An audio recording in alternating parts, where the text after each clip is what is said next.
शुभ सकाळ सगळ्यांना. श्री स्वामी समर्थ. आजचा दिवस तुम्हाला खूप छान आनंदात, मजेत आणि एनर्जेटिक जाऊ ही मी स्वामी महाराजांचरणी प्रार्थना करते. कारण की आज आहे रविवार आणि रविवारचा किंवा शनिवारचा दिवस असला तर तो एनर्जेटिकच असतो. कारण की त्या दिवशी थोडं सगळं लेटच होत असतं. तर हा व्हिडिओ आहे आजचा माझा वटपौर्णिमेच्या त्याच्या अगोदरचा पहिल्या दिवसाचा रविवारचा. तर आज रविवार असल्यामुळे शनिवार असो किंवा रविवार असो प्रत्येक महिलेला थोडा आराम असतो. कारण आराम कसा असतो की सकाळी मुलांची स्कूल वगैरे नसते, टिफिन नसतो, ऑफिस नसतो किंवा कुठलं सकाळी उठण्याचा कुठला लोड नसतो. त्याच्यामुळे मग सगळं निवांत चालत असतं आणि थोडंसं उठण्याचं टायमिंग पण थोडा लेट असतो रोजच्या पेक्षा. तर मग आज असाच रविवार आहे आणि शनिवार रविवार येणार असतो. तर त्याच्या पहिले शुक्रवारीच प्लॅनिंग झालेले असतात सगळ्या डोक्यामध्ये की आता ह्या शनिवारी रविवारी कसं काय करायचं ते. कारण माझं असं असतं की 365 दिवसांमधले जेही शनिवार रविवार येतील तर ते एकही सॅटर्डे संडे वेस्ट करायचा नाही. एकही सॅटर्डे संडेला फालतूक टाईमपास करायचा नाही. घरातली जी कामं पेंडिंग आहेत, बारीक बारीक ज्या गोष्टी डोक्यामध्ये आखून ठेवलेल्या आहेत, प्लॅनिंग करून ठेवल्या आहेत, त्या सगळ्या गोष्टींची प्लॅनिंग झाली पाहिजे. त्रिशाच्या अभ्यासाची पण प्लॅनिंग झाली पाहिजे. तर मग माझा सकाळी सकाळी चहा वगैरे झाला आणि नाश्ता करायचा नव्हता, डायरेक्ट स्वयंपाकालाच लागायचं होतं. कारण परत नाश्ता करायला लागली की मग स्वयंपाकाला उशीर होतो आणि नंतर सगळ्याच गोष्टी उशीर होत जातात. तर मग माझा इथं त्रिशाला रागाराग चालू होता. त्रिशाला म्हटलं, "आता स्कूल सुरू झालेली आहे, आता अभ्यासाला लाग थोडीशी. आता स्कूल सुरू झाली की अभ्यास कर. भरपूर मस्ती झाली. 1 महिना सुट्टी होती, भरपूर मस्ती केली गेली, भरपूर एन्जॉय झाला, तर आता थोडासा अभ्यास कर." तर मग अशाच पद्धतीने नाश्ता वगैरे झाला, चहा वगैरे झाला, नाश्ता केला नाही. मग त्यानंतर देवपूजा करून घेतली. कारण देवपूजा केल्याशिवाय कुठल्याच कामाला सुरुवात झाल्याशिवाय सारखी वाटत नाही. घरामध्ये अगरबत्ती, दिवा वगैरे झालं की मग प्रसन्न वाटत असतं आपलं घर पण. आणि त्यानंतर मग स्वयंपाकाला लागायच्या पहिले जे पेंडिंग कामं असतात ती कामं करून घेतली की मग नंतर स्वयंपाकाला लागलो की मग इकडं-तिकडं मन जात नाही. कारण कसं असतं, आपण अर्धा स्वयंपाक करतो, परत अर्धं काम तिकडं करायला जातो, बेडरूममध्ये, हॉलमध्ये. असे अर्धे-अर्धे कामं आपण तिकडे करत असतो. त्याच्यामुळे इकडं स्वयंपाकाला पण उशीर होत असतो. आणि यांना मी माझी आजची प्लॅनिंग सांगत होती दिवसभराची की आज काय करायचं आहे असं म्हणून. कारण सोमवार ते शुक्रवार अजिबात बाहेरची कुठली कामं होत नाही आणि शनिवार रविवार 2च दिवस हे कामं करायला मिळतात. त्याच्यामुळे मग शनिवारचा पहिला दिवस पण असंच काहीतरी बिझी रुटीन झालं आणि मग त्या दिवशी पण जमलं नाही जाण्याचं बाहेर. तर मग आज रविवारी आम्ही दोघीजण प्लॅनिंग करत होतो की आजचे हे कामं करून घ्यायचे आहेत. कारण की कामं घरातले भरपूर पेंडिंग पडलेले आहेत आणि गप्पा मारताच माझ्याकडनं दूध ओतू गेलं. गॅसवर माझं दूध ओतलं गेलं आणि त्यानंतर दूध जर सांडलं गेलं गॅसवर किंवा गॅसवर दूध जर ओतू गेलं किंवा चहा जर गॅसवर ओतू गेली तर अजून जास्तच जीवावर येते. कारण तो गॅस पूर्ण पुसावा लागतो. त्यानंतर मग मला करायची होती मटकीची भाजी, मसाल्याच्या मटकीची भाजी. भाजीपाला म्हणजे जे व्हेजिटेबल्स असतात ते व्हेजिटेबल्स बाकी होते, पण मग थोडं स्प्राउट्स पण करायची होती मला सॅटर्डे संडे. म्हणजे रात्री जर मसाल्याची भाजी केली गेली दिवसाला तर ती रात्री उरली की मग भाजी भात मुली खाऊन घेतात. थोडंसं कामात येते ती रात्री उरलेली भाजी. तर मग इथं मला मसाल्याची भाजी करायची होती.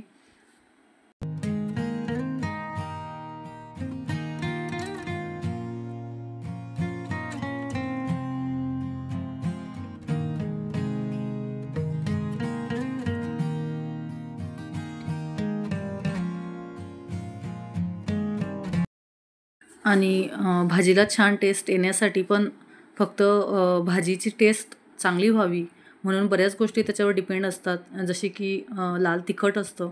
आता हे जे माझं लाल तिखट आहे हे नवीन बनवलेलं लाल तिखट आहे, जी लाल चटणी असते ती.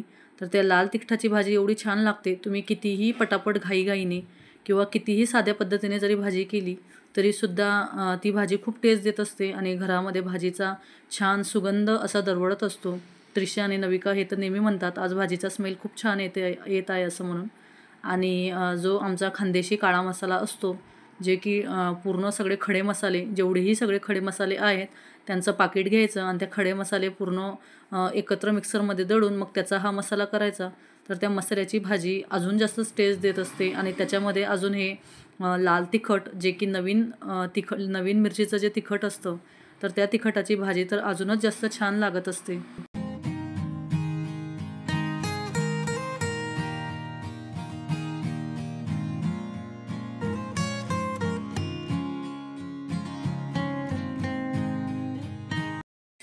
तर एक गृहिणी जेव्हा घरामध्ये अन्न शिजवत असते, स्वयंपाक बनवत असते किंवा जेवण बनवत असते, तर त्यावेळेस ती फक्त जेवणच बनवत नसते. फक्त काहीतरी अन्न शिजवायचं म्हणून घरातल्या लोकांना जेवण खाऊ घालायचं, त्यांचं पोट भरायचं, असंच तिचा हेतू नसतो. तर घरातली गृहिणी ही अन्नपूर्णा मातेला प्रसन्न करणारीसुद्धा असायला पाहिजे. घरामध्ये जेव्हा आपण आपली अन्नपूर्णा मातेला प्रसन्न करायचं असतं, तर ते करण्यासाठी तिच्या मनामध्ये कुठल्या प्रकारचे विचार चालू आहेत, आपल्या घरातल्या लोकांना जे अन्न जातं आहे पोटामध्ये, ते अन्न कुठल्या प्रकारचं जातं आहे, आपण स्वयंपाक करताना कुठले विचार करतो आहे, याच्यावरसुद्धा ते अन्न शिजवणं डिपेंड असतो. तर भाजी वगैरे माझी झाली. त्याच्या अगोदर मी भाजी करण्याच्या अगोदर पोळ्यांची कणिक मळून घेतली आणि ती पोळ्यांची कणिक जर मुरवून गेली, छानपैकी मुरवली, तर पोळ्यासुद्धा छान येतात. आणि माहिती नाही आईने ह्यावेळेस मला कुठल्या गव्हाचं पीठ दिलं आहे ते काय माहिती नाही. परंतु गव्हाचं पीठ एवढं छान आहे ना, जशी मी हातामध्ये कणिक घेतली, तुम्ही बघितली असेल, तर ही जी कणिक आहे ही अक्षरशः म्हणजे पेढा जसा आपल्याला हाताला लागतो, तशीच ही कणिक हाताला लागत होती. आणि पोळ्यासुद्धा एवढ्या छान येत होत्या आणि टम्म अशा फुगत होत्या पोळ्या. परंतु इतकी सुंदर पोळी पण येत होती आणि कणिक पण हाताला खूप अशी मलमल आणि सॉफ्ट लागत होती. छान कणिक होती आणि पोळ्या पण छान येत होत्या. परंतु माझ्याकडनं एक मिस्टेक झाली. गॅस फास्ट केला गेला नाही पोळी टाकताना, म्हणून ती पहिली पोळी तशी झाली. त्यानंतर घरातलं सगळं आवरलं आणि मग आम्ही गेलो पिंपरीला. पिंपरीला जाण्याचं कारण म्हणजे सोमवारच्या दिवशी वटपौर्णिमा होती. सॉरी, मंगळवारच्या दिवशी वटपौर्णिमा आहे आणि मग सोमवारी जाता येणार नाही. यांचं ऑफिस सुरू झालं की मग मग त्याच्यामुळे मग वटपौर्णिमेचा सुद्धा सामान आणायचा होता. त्यानंतर मग घरातल्या भरपूर बारीक-बारीक अशा गोष्टी होत्या. तर त्या बारीक-बारीक गोष्टी पण घ्यायच्या होत्या, ग्रोसरीचा सामान वगैरे. आणि मी गावाला गेलेली असताना मी नवीन चप्पल घेतली होती आणि ती चप्पल माझी गावाला गेल्यानंतर लगेच तुटली. तर त्यांनी मला हे केलं होतं, शब्द दिला होता, की चप्पल चांगल्या क्वालिटीची आहे असं म्हणून. परंतु मग ती चप्पल तुटली, तर मग मी त्यांना दाखवायला गेली आणि त्यांनी ती कंपनीला ती चप्पल रिटर्न केली. त्यानंतर मग देवघरातला लाईट बऱ्याच महिन्यांपासून उडाला होता, म्हणजे खराब झाला होता. तर तो लाईट पण आम्हाला दाखवायला जायचा होता किंवा एक्सचेंज करायला जायचा होता देवघरातला लाईट. तर मग ते काम पण करून घेतलं. असे भरपूर पिंपरीला गेल्यानंतर एवढे बारीक-बारीक कामं असतात आणि पिंपरीला गेलो तर मग बारीक कामं केले नाही किंवा भरपूर अशा घरातल्या गोष्टी केल्या नाही, तर मग पिंपरीला जाण्याचं महत्त्वच काय असं असतं. त्यानंतर अगरबत्ती वगैरे जे काही लागणार होतं ते घेतलं आणि फुलं पाहिजे होते वटपौर्णिमेला किंवा मग सत्यनारायण आहे, पौर्णिमा आहे, तर पौर्णिमेसाठी सुद्धा फुलं घ्यायची होती.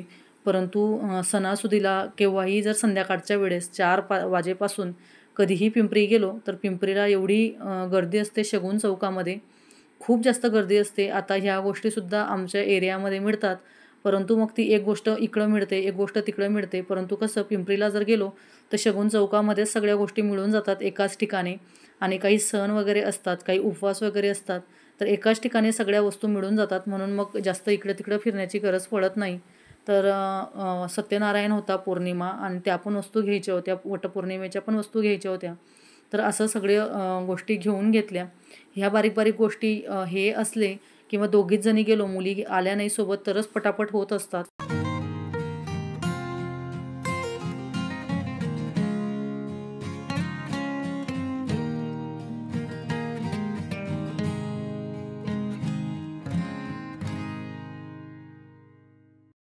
आणि काहीतरी सण वगैरे आले, तर वस्तू एवढ्या महाग होऊन जातात, एवढ्या कॉस्टली होऊन जातात. खूप जास्त विड्याची पानं तर एवढे महाग झाले होते, तर आम्ही दोघंजण तर शॉक झालो. कारण काहीही रेट विड्याच्या पानांचे काहीही रेट सांगत होते. आणि मग एक आजी भेटल्या, त्यांनी बऱ्यापैकी रेट दिला विड्याच्या पानांचा. आणि तसं ते तर एक गोष्ट खरंच असते, कारण त्यांचे पण हेच दिवस असतात पैसे कमवायचे. परंतु काहीही रेट आणि आता तर महागाई, एवढी महागाई वाढत आहे. अति प्रमाणामध्ये महागाई वाढत आहे. जेवढे पगार वाढतात, जेवढे पेमेंट वाढतात, तेवढे जास्त महागाई होत असते. खूप जास्त ₹20चे, ₹30चे किंवा पावशेरभर फुलं, अर्धा किलो फुलं मनातही भरले जात नाही. एवढे कमी प्रमाणामध्ये फुलं मिळत असतात. परंतु तरी पण ₹60 पाव अशा पद्धतीचे फुलं असतात. पण आपल्याला ते फुलं घ्यायचेच असतात. मग इकडचं सगळं केलं आणि मग त्यानंतर आम्हाला जायचं होतं मार्केटमध्ये आंबे घ्यायला. तर एवढं बरं होतं की थोडा रात्री उशीर झाला होता आणि एवढी जास्त गर्दी नव्हती रात्रीच्या वेळेस. म्हणजे मोस्टली शॉप बंद करण्याचीच वेळ आली होती. त्याच्यामुळे आम्ही बऱ्यापैकी लेट गेलो होतो निघतानाच घरातून. तर आंबे घ्यायचे होते परंतु मार्केटमध्ये माहिती नाही पाऊस पडला, त्याच्यामुळे झालं की काय अवकाळी पाऊस पडल्यामुळे मार्केटमध्ये आंबेच नव्हते. खायला पण आंबे ह्या वर्षी कापून खाण्याच्या आंब्यांची पण काही मजा आली नाही, कारण आंबे पाहिजे तसे यावर्षी मिळालेच नाही. तर कापून खाण्याचे आंबे तर दूरच, परंतु रसचे पण आंबे व्यवस्थित मिळत नव्हते. जे दुसऱ्या दिवशी मला वटपौर्णिमेच्या दिवशी पुरणपोळी करायची होती, परंतु मग ह्या एका शॉपवर ते आंबे मिळाले आणि आंबा मिळाला तो पायरी आंबा मिळाला. आता बघा, अशी म्हण आहे, ती म्हण काही खोटी नाही. जो गरजतो तो बरसेलच असं नसतं. ह्या आंब्याला एवढा छान स्मेल येत होता, एवढा दुरून स्मेल येत होता याचा. आणि पायरी आंबा म्हणून त्याने आम्हाला सांगितलं की पायरी आंबा आहे. आंबे तर खूप छान होते. पुरणपोळी करायची होती वटपौर्णिमेच्या दिवशी, प्लॅनिंग होती की पुरणपोळी करू असं म्हणून. आणि सुवासिनींना जी ओटी भरायची असते, 5 सुवासिनींची वटपौर्णिमेच्या दिवशी, तर तिच्यासाठी पण आंबे घ्यायचे होते. तर मग म्हटलं असे सगळे एकत्र आंबे करून घेऊ 2-3 किलो. तर आंब्यांचा स्मेल एवढा छान येत होता, म्हटलं बरं भरपूर दिवसांनी छान स्मेलवाला आंबा खायला मिळाला. नाहीतर मग गावाकडे पण खाल्ले, ते पण तर छानच होते, परंतु हे आंबे पण अजूनच छान स्मेल येत होता. तर मग अशा पद्धतीने आंबे वगैरे घेऊन घेतले आणि घरी यायचं होतं. त्रिशा नविकाचा पण कॉल येत होता, मम्मा या असं म्हणून. सगळं पटापट आवरलं आणि सगळ्या गोष्टी बारीक बारीक घेतल्या गेल्या.